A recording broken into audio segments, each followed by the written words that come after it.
حي على الفلاح.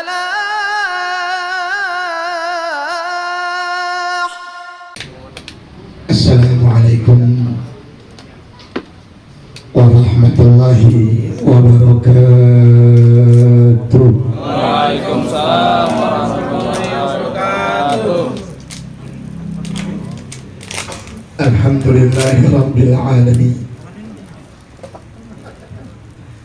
Alladhi ba'asa rasulahu liutammima makarimal akhlaq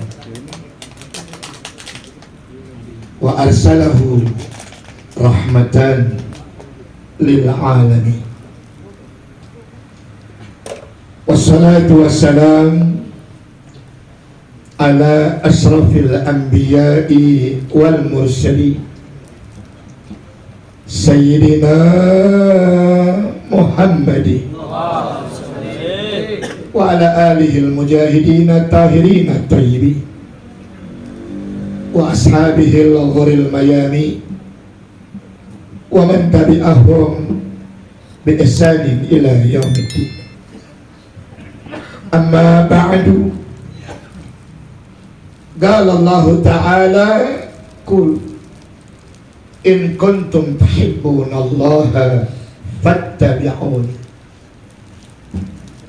yuhibbukumullah wa yaghfir lakum dzunubakum wallahu ghafurur rahim. Shadaqallahul aliyyul azim wa ballaga rasuluhun nabiyul habibul karim wa nahnu ala dhalika minasyahidina wasyakirin walhamdulillahi rabbil alamin. Hadratil mukarramin wal mukhtaramin, segenap para alimil ulama, para asatidzah, para hujjat,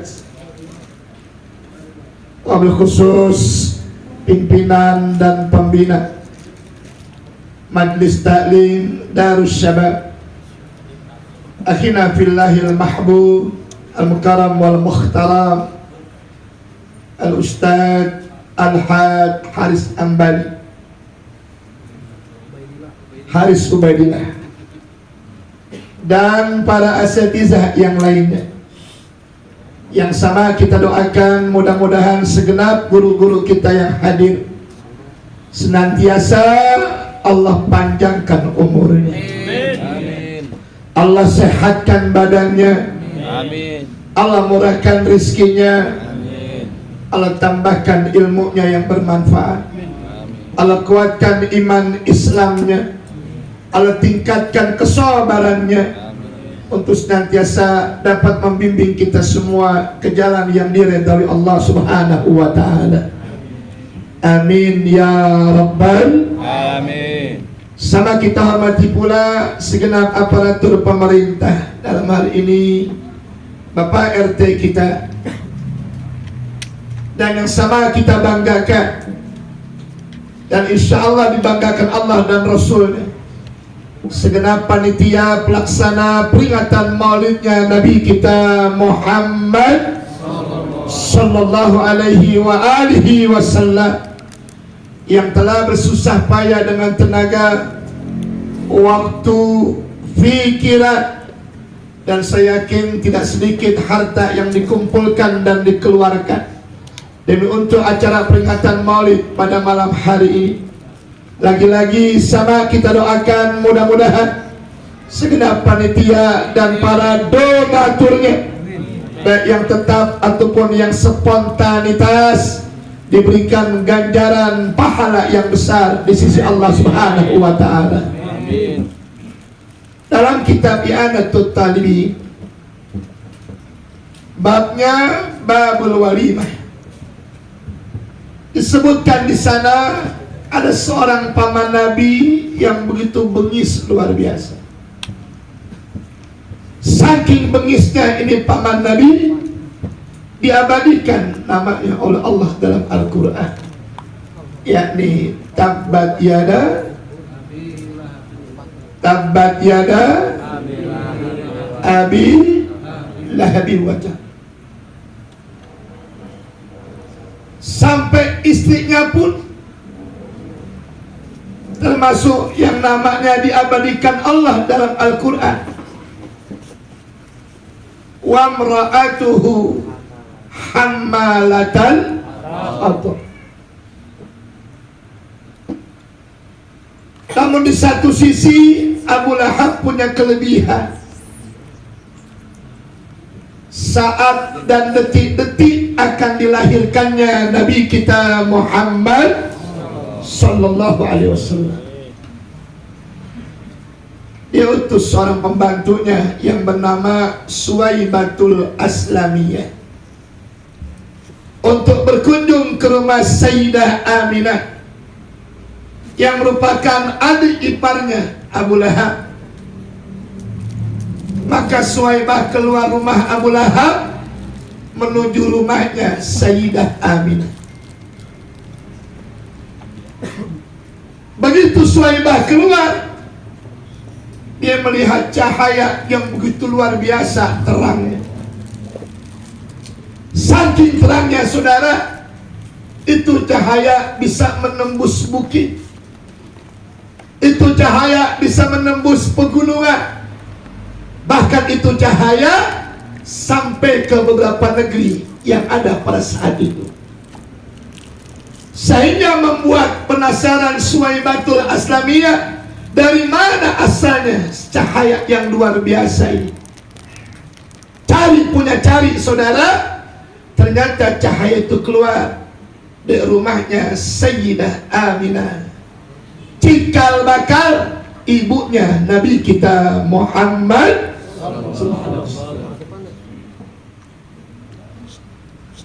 Akhirnya Suwaibah masuk ke rumah Sayyidah Aminah. Begitu dia masuk, cahayanya lebih luar biasa lagi. Dan nyata keluar dari atas perutnya Sayyidah Aminah, yang di dalamnya ada cabang bayi, cikal bakal pemimpin Nabi dan Rasul, cikal bakal penutup para Nabi dan Rasul, yakni Nabi kita tercinta Sayyiduna Muhammad. Makanya dulu ada penceramah yang mengatakan bahwa Nabi Muhammad lahirnya tidak bercahaya. Dianggapnya kelahirannya biasa-biasa saja, sebagaimana lahirnya bayi-bayi saat ini. Namun kita dapat keterangan yang luar biasa jelasnya yang disampaikan oleh Imam Ja'far Al-Barzanji. Beliau mengutipkan bagaimana tentang cahayanya Nabi kita Muhammad ketika detik-detik akan dilahirkan, saudara. Kita baca sama-sama, setuju? Kita baca sama-sama, setuju? Ya, Romannya ngantuk ya. Kira-kira ngantuk kan nih? Ya, kalau ngantuk kita baca doa dulu supaya nggak ngantuk, setuju dah? Ikutin. Bismillahirrahmanirrahim. Bismillahirrahmanirrahim. Allahumma tuksa biar ngantuk, dipaksa. Masih ngantuk kan nih? Kalau masih ngantuk juga Nabi kasih resep.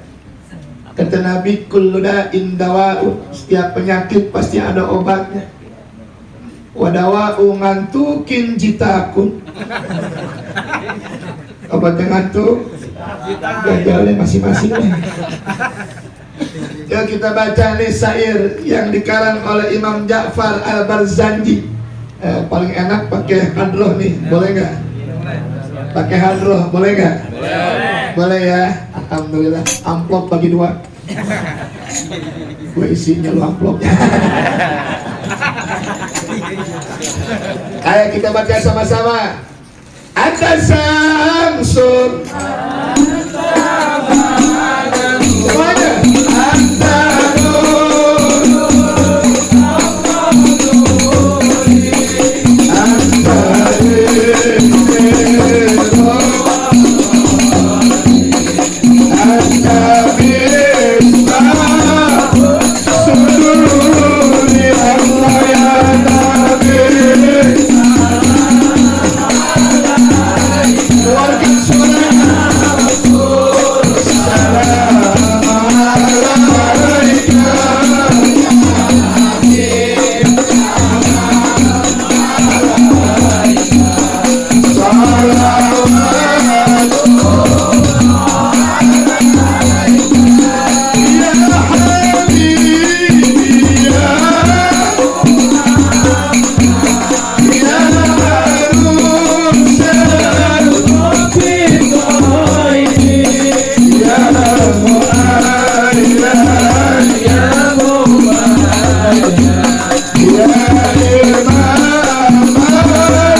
digambarkan oleh Imam Ja'far, Rasulullah ketika lahirnya anta syamsu.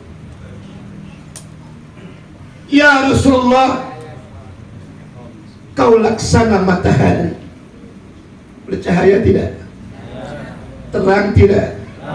Menerangi satu negeri apa dunia? Satu negeri apa dunia? Anta badrun. Ya Rasulullah, kau laksana bulan purnama. Bercahaya tidak? Terang tidak? Menerangi satu negeri apa dunia? Tapi Imam Ja'far tidak cukup sampai di situ ungkapan. Anta nurun fauqa nuri. Kenapa Imam Ja'far nggak mengatakan anta nurun ala nuri, tapi menggunakan kalimat fauqa, tidak menggunakan kalimat ala? Padahal makna Allah dan fauqa sama-sama di atas. Makna yang paling gampang sekali adalah kalau Nabi digambarkan anta nurun ala nurin, cahaya Nabi nggak berbeda dengan matahari, cahaya Nabi nggak berbeda dengan bulan, cahaya matahari nggak berbeda dengan bintang. Tapi tatkala Imam Ja'far mengatakan anta nurun fauqa nurin, satukan semua cahaya itu, cahaya matahari, cahaya bulan, cahaya bintang, tambahkan lagi cahaya yang lainnya. Ketika disatukan, kata beliau, fauqa ala nurin, satu pun cahaya itu nggak ada yang bisa mengalahkan cahayanya Nabi kita Muhammad. Sallu ala Nabi, sallu ala Muhammad. Jadi kalau ada mengatakan Nabi Muhammad lahir nggak bercahaya, bohong tidak? Jawab, bohong tidak? Betul. Ada lagi yang menghina Nabi lahirnya rembes. Rembes bahasa Jawa itu dekil, kumel, gak pernah mandi, nakal, lari sono sini, tukang nyolongin jambu. Saya bingung di Mekah mana ada pohon jambu. Padahal begitu Suwaibah masuk ke rumah Aminah, lahirlah Rasulullah. Lihat lahirnya, karena sujudan. Lahirnya Nabi dalam keadaan sujud. Ada orang sini lahir anaknya sujud, nyungsang dia. Betul? Matanya bening seperti mutiara, matanya bening seperti intan yang begitu berharga. Anak kita mah belek melulu, makanya emaknya nyari kembang teleng, rendam 1 jam udah biru tetesin dan tuh. Alhamdulillah makin banyak beleknya. Lahir ari-arinya putus dengan sendirinya. Bahkan Sayyidah Aminah ketika melahirkan Rasulullah tidak keluar darah nifas setetes pun. Kalau bini kita nifasnya berapa hari? Sengsara gitu. Betul? Lebih dahsyatnya lagi, detik-detik Nabi dilahirkan, patung yang begitu banyak di sekitar Ka'bah hancur seketika. Sallu ala Nabi. Lebih dahsyatnya lagi, saat Nabi dilahirkan, api Majusi yang sudah ribuan tahun disembah oleh orang Majusi mati seketika. Sallu ala Nabi. Lebih dahsyatnya lagi, ketika Nabi dilahirkan, Raja Abraha mau coba-coba memindahkan Ka'bah ke negeri Syam. Dia bawa pasukan gajah yang begitu gagah dan banyak. Tapi saat itu ketika dilahirkan Nabi, Allah muliakan Ka'bah dan juga tempatnya dengan jawaban Allah, wa arsala alaihim tayran tarmihim bihajarati faja'alahum. Allah utus burung yang berbondong-bondong. Apa tugasnya? Tarmihim, timpuki mereka pasukan gajah. Bihajarah, dengan menggunakan batu yang dipegang di kaki itu burung, tapi bukan batu sembarangan, min sijil, yang dibuatkan Allah dan neraka sijil. Begitu dijatuhkan, masuk ke kepala itu tentara, masuk ke perut itu tentara, sampai masuk ke perutnya itu gajah yang luar biasa. Faja'alahum ka'asfin makul, itu pasukan dan gajahnya jatuh terkulai mati seketika, seperti hanya daun-daun yang kering jatuh di dahan pohonnya. Maka sejarah ini disampaikan Suwaibah kepada Abu Lahab. Abu Lahab bangga, Abu Lahab senang, Abu Lahab bahagia. Detik itu juga dia katakan, ya Suwaibah, mulai hari ini kau kubebaskan dari perbudakan tanpa membayar sepeser pun. Bahagia luar biasa Suwaibah. Besoknya dia suruh para pengawalnya, para ajudannya, potong onta, potong kambing, kasih makan orang satu Mekah. Karena gembira, aku melihat ponakanku yang luar biasa malam ini.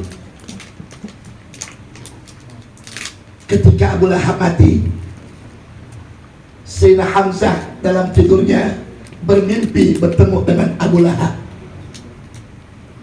Ketika bertemu, Hamzah nggak melihat Abu Lahab disiksa, saudara, tapi lagi gembira luar biasa.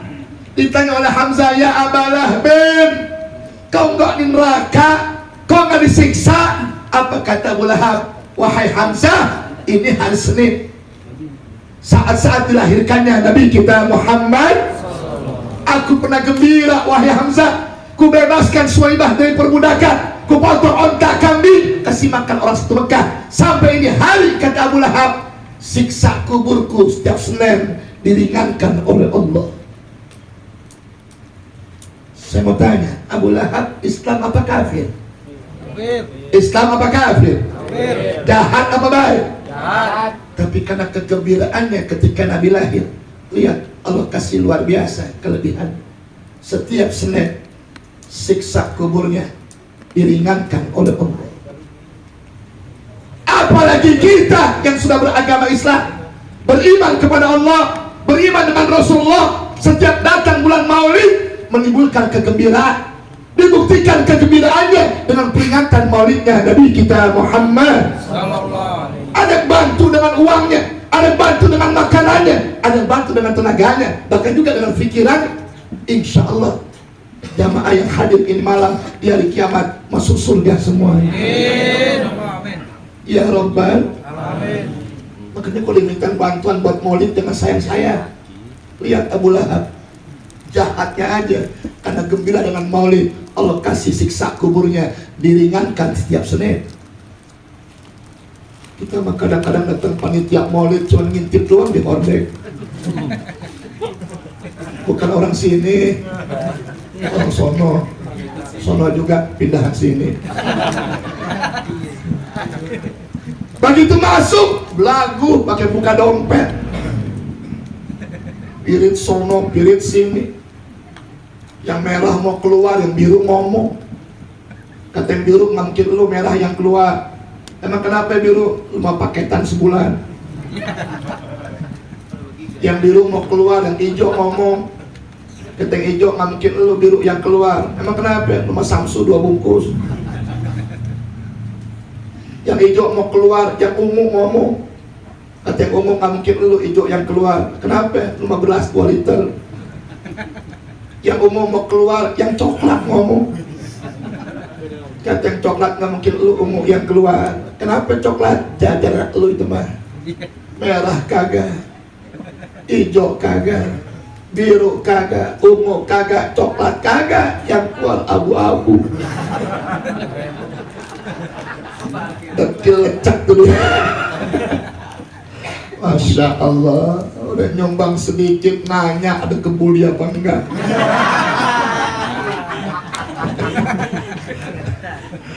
Lihat Abu Lahab, kegembiraannya terhadap lahirnya Nabi kita Muhammad. Diberikan dispensasi oleh Allah tiap Senin, diringankan siksa kuburnya. Jangan kita sayang-sayang untuk maulid, apalagi membid'ah-bid'ahkan. Jangan. Bicara bid'ah, bicara ilmu. Kalau bicara bid'ah tanpa ilmu bahaya. Timbulnya sombong, timbulnya congkak, timbulnya takabur, merasa diri paling benar, yang lain salah semua. Setan begitu Pak kerjaan. Setan buat bikin kita jadi orang jahat susah, tapi setan paling gampang bikin kita menjadi orang yang merasa lebih benar daripada orang lain. Itu yang lebih berbahaya. Betul tidak? Betul tidak? Hati-hati. Sudah kita jauhkan perkara-perkara bid'ah dah. Kita kembali kepada lana a'maluna walakum a'malukum. Biar aman umat Islam, damai, bersatu. Amin. Subuh yang kunut alhamdulillah, yang gak kunut alhamdulillah. Pikirin yang gak sembahyang subuh. Setuju tidak? Daripada ngeributin soal kunut, pikirin tuh yang gak sembahyang subuh. Setuju nggak? Setuju. Terawih ada yang 11, ada yang 23, biarin udah.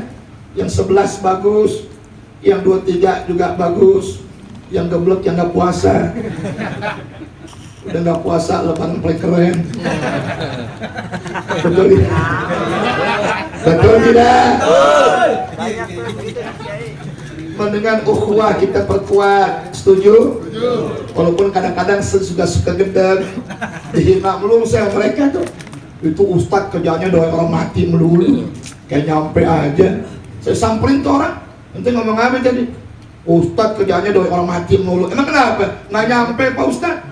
Saya jawab, emang lu pernah mati? Kok tahu doa nggak nyampe? Ntar besok lu ke kuburan bapak lu, duduk bacain Fatihah. Kalau nggak nyampe tuh Fatihah balik lagi. Olah dolim, amin. Datang malaikat, maaf, nggak nyampe. Tapi baca Fatihah tuh Fatihah balik lagi nggak? Nggak balik, berarti selesai. Oh iya, oh iya. Betul tidak? Betul. Makanya ngaji itu penting. Jangan sampai terpengaruh dengan paham-paham seperti itu. Dulu aja handphone pakai kabel, nomor berapa aja diputar nyampe kemana-mana. Betul? Lebih canggih lagi sekarang, telepon tanpa handphone, dipencet nomor berapa saja, kemanapun negeri nyampe. Betul tidak? Itu ilmunya manusia, apalagi ilmunya Allah. Makanya kalau ente ziarah ke kuburan pasti ngucapin salam, assalamualaikum ya ahlal kubur. Itu salam buat yang mati apa buat yang hidup? Yang mati buat yang hidup. Jangan pakai akal, nggak nyambung, pakai iman. Orang yang hidup sama yang mati nggak pernah putus hubungannya. Nggak usah nanya, Bu, kok nggak kedengeran Pak Ustadz jawabnya? Ibu mau kedengeran? Assalamualaikum ya ahlal kubur. Waalaikumsalam, masuk. Kok pulang lagi gua? Betul? Lebih dasar lagi, kalau ada orang Islam meninggal dunia, yang hidup wajib memandikan, mengkafankan, menyolatkan dan menguburkan. Betul tidak? Saya ambil atu aja deh, nyolatin. Ketika nyolatin mayit, ada satu rukun di mana yang nyolatin wajib mendoakan si mayit.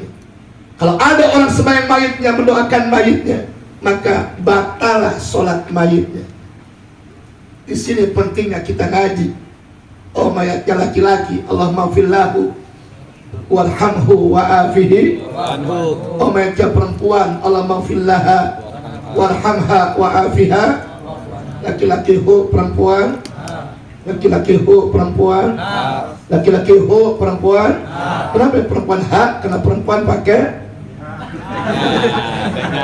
tak marbutoh, hak lagi. Tak marbutoh.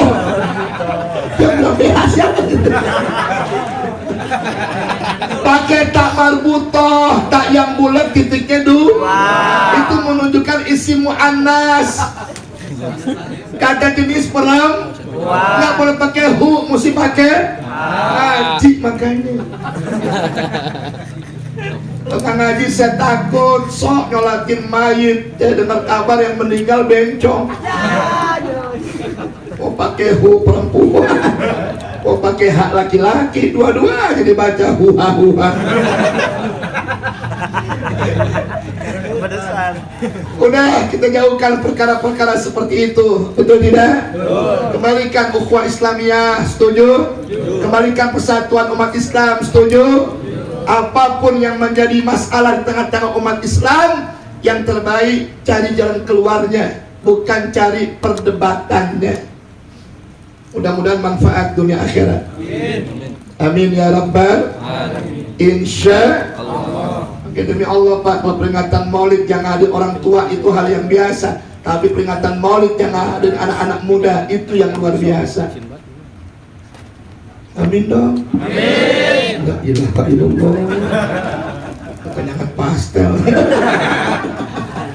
Amin ya rabbal alamin. Insya Allah. Orang tua bangun malam biasa, tapi anak muda bangun malam itu yang luar biasa. Amin. Betul? Iya saudara. Subuh aja kalau yang ada anak muda enak bener. Salatu khairun minan naum. Ibu nanya, itu siapa yang ajan subuh-subuh enak bener? Biasa itu anak-anak majlis Darus Sabab. Paling gedek, udah dingin, gerimis, yang aja aki-aki. Napas bersuit. Masih mau aja. Habis ajan subuh yang selawatan anak muda, cakep nggak? Cakep. Jawab, cakep nggak? Cakep.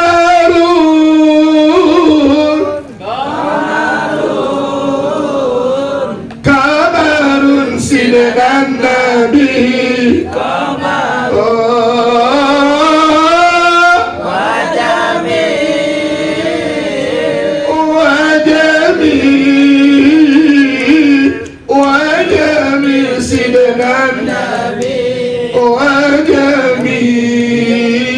Lagi Qamarun, suaranya Qamarun, lebih keras Qamarun, sidan Nabi Qamarun, wajami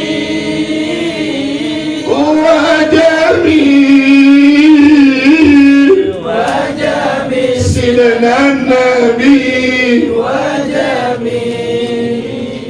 Enak nggak Bu? Enak. Begitu anak muda. Ibu juga nanya, itu siapa yang selawatan? Biasa itu remaja Islam Majlis Taklim Darus Sabab. Yang sebelumnya nyautin yang begitu tuh pantas jadi mantu gua. Daripada seberang tuh gua sebel bener main gitar dulu. Godreng mati kembang tengah malam. Yang rumah nyautin dingin bego. Ada cewek lewat digodain, kalau cewek godain kita dong. Disautin waktu cewek, maaf Pak, masa depan lu suram.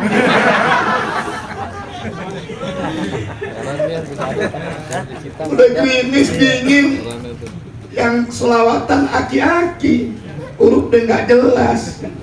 Selawat badar meleset Coca-Cola. Cucunya masuk, ganti kong, apaan? Sprint. Imam anak muda, cakep nggak? Cakep. Ghairil maghdubi alaihim waladdallin. Amin. Enak anak muda, keras suaranya, enak lagunya. Suratnya ganti-ganti, maghrib lain, isya lain, subuh lain. Aki-aki mah pas-pas. Maghrib kul-kul, isya kul-kul, subuh kul-kul juga. Besok ketemu maghrib waladhdallin, amin, kata yang belakang pasti kul-kul. Isya ketemu lagi isya, waladhdallin, amin. Ada anak muda berdua di WC lagi wudhu, jangan tuh ngomong, udah dengerin dan pasti kul-kul. Sama imam diganti, inna adaina kal kausar. Temennya jawab, udah ganti bego. Mudah-mudahan dari Darus Sabab inilah anak-anak yang soleh-soleh, yang berguna untuk agama, bangsa negara, takut kepada Allah, taat sama Rasulnya, berbakti kepada kedua orang tuanya. Amin ya rabbal alamin. Insya Allah. Saya kemarin Pak niatnya mau silaturahim doa. Saya dapat kabar, saya punya saudara Karamal Mukhtaram Ustaz Haris punya majlis taklim. pengen ketemu, pengen silaturahmi dengan jamaah di sini. Saya nggak tahu kalau acara sampai kayak begini. Nggak apa-apa dah, lumayan. Amin. Bukan apa-apa Pak, 2 tahun kosong. Sedih gua. Sekali-kalinya ada undangan, alhamdulillah asistennya Bang Anis ke rumah saya. Pak Ustadz, Bang Anis minta Ustadz ngisi ceramah. Di mana? Di masjid? Bukan Pak Ustadz. Di musola? Enggak. Di balai kota kali? Juga enggak Pak Ustadz. Di mana? Wisma Atlet. Wah, mati gua deh. Gua terima takut. Gua mati malah lagi kosong.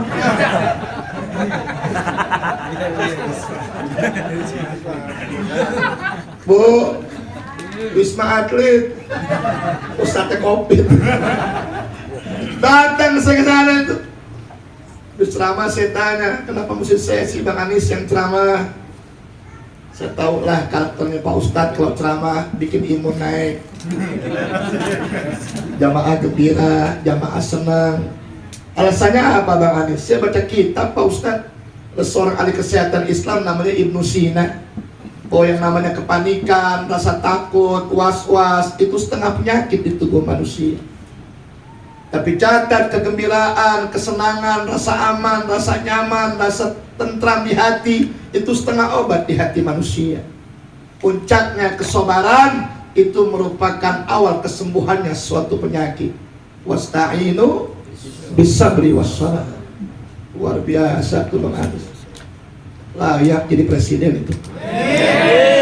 Setuju nggak? Setuju. Menteri Agama.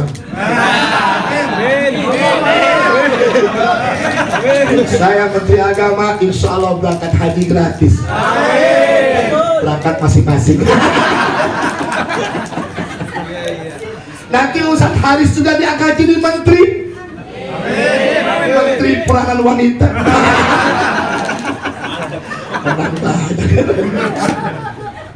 Lanjut. Saya tanya Bang Haji Anis, sedengar kabar ada juga dokter-dokter yang meninggal di Wisma Atlet. Banyak Pak Ustadz. Satu penyebabnya karena stresnya mereka. Ini betul-betul luar biasa pemikiran beliau soal warganya, wilayah yang dipimpinnya. Doakan beliau sehat walafiat. Panjangkan umurnya. Bisa kembali memimpin kita di negeri ini. Jadi baldatun thayyibatun wa rabbun ghafur. Setuju? Dukung? Alhamdulillah. Kan jam berapa ini? Lanjut. Jangan kayak tukang parkir. Lanjut aja. Insya Allah. Ini belum ceramah Pak, baru pembukaan. Lanjut. Ngajak jangan segan-segan bergembira dengan maulidnya Nabi kita Muhammad. Setuju tidak? Setuju. Insya Allah. Abu Lahab yang orang jahat saja gembira dengan maulid. Tiap Senin siksa kuburnya diringankan Allah. Masa kita yang beragama Islam, beriman kepada Allah, ngakunya cinta sama Nabi, nggak merasa gembira dengan lahirnya Rasulullah. Insyaallah tiap tahun lebih meriah lagi acara yang kita lakukan di majlis ini. Amin ya Rabbal Alamin. Insya Allah. Juga yang sama kita muliakan sahibul bait Umi Haja Safinah, yang kediamannya selalu digunakan dalam rangka thalabul ilm anak-anak kita, termasuk juga peringatan maulid pada malam hari ini. Doakan beliau semoga dipanjangkan umur, disehatkan badan, dimurahkan rezekinya, dikuatkan iman Islamnya, terus bisa bersama-sama kita mensyiarkan Islam di tempat kediaman beliau yang malam ini kita tempati untuk peringatan maulid. Amin ya Rabbal Alamin. Dan yang saya banggakan hadirin sekalian, jamaah majlis maulid Nabi, saya yakin ada yang datang dari jarak yang jauh, juga ada yang datang dari jarak yang dekat, tapi insya Allah semuanya sama langkah kakinya ayunan tangannya, waktu yang sudah kita luangkan hadir ke majlis yang mulia ini, insya Allah diberikan ganjaran pahala yang besar di sisi Allah Subhanahu wa Ta'ala. Puja puji dan rasa syukur hanyalah milik Allah, Zat yang maha pengasih tak pilih kasih, Zat yang maha penyayang yang kasih sayangnya tiada pernah terbilang. Bahkan Zat yang maha pemurah pelimpah rahmat, yang dengan wasilah sifat-sifatnya yang mulia itulah malam hari ini kita masih mampu bermuajahah, bermusafahah, sekaligus menyambung silaturahim dengan satu niat dan tujuan untuk kita mengharap mardhatillah. Dengan wasilah kita memperingati lahirnya seorang manusia yang mulia, yang telah dimuliakan oleh Zat yang maha mulia. Lahirnya seorang manusia yang agung, yang telah diagungkan oleh Zat yang maha agung. Lahirnya seorang manusia yang besar, yang telah dibesarkan oleh Zat yang maha besar, Nabi kita Muhammad, yang tidak ada harapan dan doa. Mudah-mudahan acara yang kita gelar ini malam dari awal hingga akhirnya dijadikan Allah acara yang mendapatkan ridhonya Allah Subhanahu wa Ta'ala. Karena hidup tidak ada artinya tanpa ridhonya Allah. Doanya apa semua? Allahumma inni as'aluka ridhaka wa a'udzubika min saqatika. Ketika minta sama Allah, yang kita minta bukan surganya dulu, yang kita minta ridhonya dulu. Ketika ridho kita raih, insya Allah surganya kita raih. Mau dapat surga cuma dengan sholat doang, kayaknya pesimis Pak. Apalagi dibandingkan dengan sholatnya Nabi, kita ini gak ada apa-apa. Nabi jangankan wajibnya, sunnahnya aja Masya Allah. Siti Aisyah sampai menangis melihat Nabi sembahyang sunnah, kakinya sampai bengkak. Orang sini ada sembahyang sunnah, kakinya membengkak. Kusal rumah, saya bengkak kaki lo. Betul tidak? Betul tidak? Sampai Siti Aisyah bertanya, ya Rasulullah, kunci surga udah engkau yang pegang. Ya Rasulullah, orang gak ada yang masuk surga sebelum kakimu dulu yang masuk ke surga. Tapi kenapa kok sholatmu masih seperti itu? Rasulullah menjawab, ya Aisyah, tidakkah kau senang punya suami yang banyak bersyukur kepada Allah? Kalau aku saja yang dapat jaminan masuk surga, ibadahnya kayak begini, apalagi umatku yang belum ada jaminan, mestinya bisa seperti aku. Setuju tidak? Setuju. Makanya sholat sampai tua, jangan sholat nungguin mati. Kalau udah mati sholatnya songong depan imam. Melonjor lagi. Betul tidak? Ngaji sampai mati, jangan ngaji nungguin mati. Kalau udah mati ngaji songong, orang-orang baca Quran lu bengong. Kalau mati namanya. Betul tidak? Saya dulu mungkin di Asyafiyah, guru saya almarhum Kiai Haji Abdullah Safi, itu pengarang kitab namanya Minhajus Sa'adah. Kata beliau, orang yang gak doyan ke musola, gak doyan ke masjid, gak doyan ngaji, gak doyan sholat, percis kayak orang gak doyan susu. Jawabnya kencang, susu enak kan? Enak. Kata siapa? Kata yang doyan. Kata saya. Biar susu enak, lezat, dikasih sama yang gak doyan, gak bakal diminum. Dipaksain juga, muntah tuh susu. Orang gak doyan ke masjid, gak doyan ke musola, mati dia bawa ke masjid, ke musola, itu pahalanya dikembalikan Allah lagi buat pengurus masjidnya. Yang mati gak ada manfaatnya dibawa ke masjid, karena hidupnya gak rajin ke masjid. Tadi Ustaz Aris bilang anak muda masih malu ke masjid, masih malu ke musola. Masih bagus malu, al-haya minal iman. Malu itu bagian daripada iman. Daripada gak punya malu, mendingan masih punya malu. Yang bapak-bapak masih mau ngaji, mendingan terlambat daripada tidak sama sekali. Di rumah saya masih banyak ada anak muda belum bisa baca Quran. Kalau melawat, so rame-rame bawa Yasin yang bahasa Indonesia. Sampai tempat melayat sendirian di pojok ke pintu, takut orang dengar kali ya. Ada temen yang mesti dengerin bener salah. Bismillahirrahmanirrahim, Yasin. Orang inget tiga. Temennya dengar salah. Habis gimana? Sini gue yang bacain. Alhamdulillah temennya bego juga. Dia bacain salah juga. Bismillahirrahmanirrahim. Ya Asin. Temennya jawab, kalau Asin gulain bego.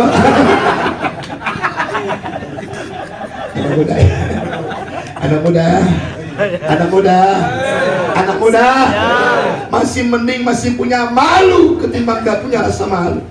Karena malu itu merupakan bagian daripada iman, saudara. Jangan sampai putus urat malu kita. Setuju? Nah, makanya orang yang rajin makmurkan masjid dan musola adalah orang yang punya iman. Innama ya'muru masajidallah man amana billah wal yaumil akhir. Di sini masjidnya masjid apa Ustaz? Nurus Solihah. Jauh dekat? Jawab, jauh dekat? Dekat bagi yang punya walaupun rumahnya jauh sampai ke masjid. Tapi masjid Nurus Solihah jadi jauh bagi orang yang gak punya iman. Meskipun rumah tetangga masjid, gak pernah masuk ke masjid. Bukan nyindir, bingung. Azan kedengeran gak? Qomat kedengeran gak? Orang sembahyang ke masjid berjamaah kelihatan gak? Kalau nggak punya iman, nggak akan sanggup melangkahkan kakinya ke masjid. Makanya kata Nabi, la sholata di jalan masjid liman lam yusalli fil masjid. Kalau ada orang ngaku tetangga masjid, tapi sholatnya nggak mau di masjid, maka sholatnya nggak dianggap oleh Allah. Makin suruh berjamaah, laki atau perempuan? Perempuan di mana? Kalau laki-laki semen di rumah, maaf, mulai besok pakai mukena. Kalau perlu warnanya merah pink, gambarnya Hello Kitty. Ganti namanya Mumun.